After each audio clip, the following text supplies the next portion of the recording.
Pemirsa, tim gabungan sane rauh saking kepolisian, Pol PP miwah di Dukcapil Buleleng laksana yang sidak penduduk pendatang utawi duktang. Sane megenah ring kampung Kajanan Singaraja. Melarapan pemargi inucap, penduduk pendatang mangdene nguninga yang pengerauhipun ring kantor kelurahan.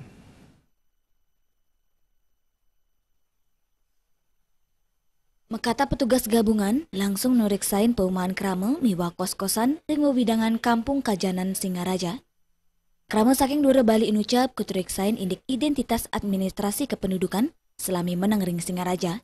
Saking sesela sani kelaksana yang ring kelurahan kampung Kajanan Singaraja, kepanggih 6 diri duktang nanging ipun sampun negepin tertib administrasi, wanta durung uningayang majeng kelurahan.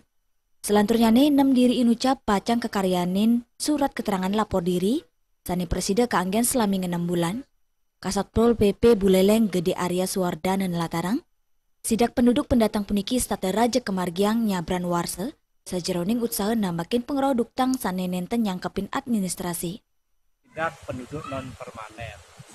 Nah, sesuai dengan arahan dari Dirjen Disduk Capil bahwa setiap warga negara itu sesuai dengan kriterianya wajib punya KTP. Kita menertibkan penduduk non permanen.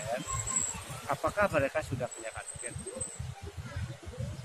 Dan mereka wajib melapor kalau mereka penduduk pendatang, melapor ke desa atau kelurahan dengan membuat surat keterangan lapor diri. Dan kalau mereka tidak punya KTP, nanti dari petugas pegawai Disduk Capil akan merekam dan membuatkan KTP.